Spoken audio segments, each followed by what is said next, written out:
one person who's helping along those lines is, I call him modern-day John Adams, my good friend Steve Flanagan of the Conservative Society for Action. Steve, welcome aboard. How are you, sir?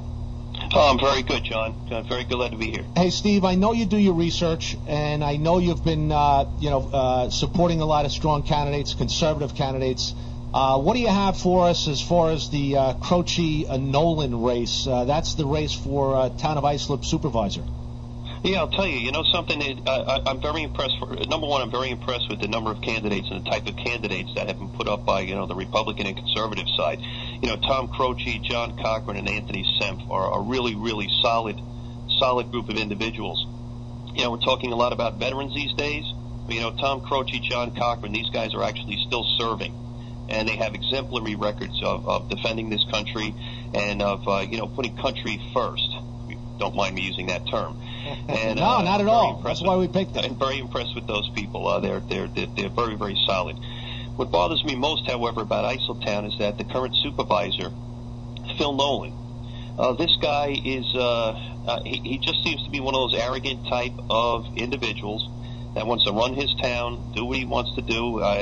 He's been known to silence his own board members and instruct them how to vote. But even more than that, Nolan has been known to cook the books. And when I mean cook the books, I'm not even kidding. There was a report that came out about a year and a half ago from the State Controller's office, Tom DiNapoli. Who's a Democrat? He's a Democrat, that's correct. Nolan's a Democrat as well. So Tom DiNapoli puts out a report that was distributed to the town board members, and it was a draft report. And we only have a couple of minutes, but I want to read a couple of quick lines from this thing. And again, this is not put out by us. This is put out by the State Controller's office. And there's a couple of quotes here in this report that we have to go through. That, and if you get an idea of what this is all about, you'll be very upset. I'm going to read a couple of quick things because we don't have a lot of time. But this is quoting directly from the report. Town officials improperly reserved an average of $14.3 million a year for the past 3 years in fund balance. As a result, the town misstated its financial position. Quote, we found that in the last few days of each fiscal year, town officials created accounting entries for encumbrances that did not exist. These entries misstated the town's financial position by overstating its expenditures and creating the impression that the town had fewer resources than it actually did. As a result, the town taxed its residents more than necessary. What year is this, Steve? What's the we're date talking on about the years of 2000, 2008. Jeez. Hey, I mean, why isn't it... Yeah, go ahead. As a result, 2008 appropriations were inflated by at least $16 million. 2009 appropriations were inflated by $12 million. Now, has Nolan responded to this charge, or... Well, the way he's responded, well, I'll get into that in a second because that's the interesting part. By the way, in order to pay for these encumbrances, they have to levy taxes to pay for them. So the result, again, directly from the report, as a result, taxpayers have paid more than necessary to fund the town's operations during these years. However, this is inappropriate and results in a deliberate misstatement of the town's financial position. The town could have ultimately reduced the tax levy in any one of those fiscal years or paid down its debt if the amount of money set aside in the reserve for encumbrances was appropriate. Bottom line is that Phil Nolan, and he knew full well what this was all about, cooked these books, and as a result, people in Islip Town paid more taxes than they should have. Now, that's the bad thing. We all remember Watergate. Nixon got caught, stealing a couple of papers here and there. But the big story on Watergate wasn't that you had a misdeed. It was the cover-up. Covered it up. Yeah. That's correct. Well, Nolan, now this is the draft report that I'm reading from. This is not the report that was published.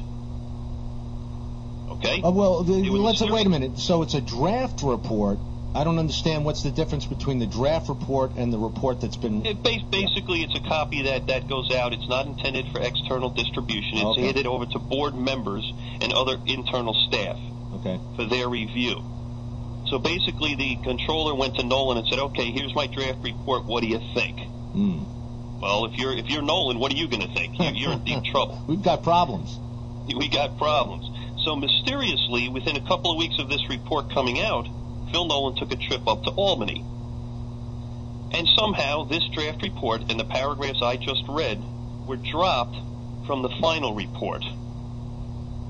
Well, now, figure out how that one was done. Sometime. Well, that's a good question, Steve. I mean, it's either the lines that you stated in the draft report aren't true, so they took them out, or they are true, and somehow Nolan convinced DiNapoli to take them out. That's correct. That's correct. So, and you can pick and choose, because when you're examining, you're doing an audit of the books, you're auditing something that happened in the past. So the past didn't change. Right. Okay? I don't know anybody who can go back in time and change the past. So, right. Yes, it appears that those guys got together, and they're fellow Democrats, and I guess they figured it would be damaging. But so those were scrubbed from the report. One thing that's kind of interesting, the word perjury gets into this to some degree, because there was a state of New York public employment arbitration board that met to decide a dispute between Islip Town and Local 237, International Brotherhood of Teamsters. A decision in that arbitrator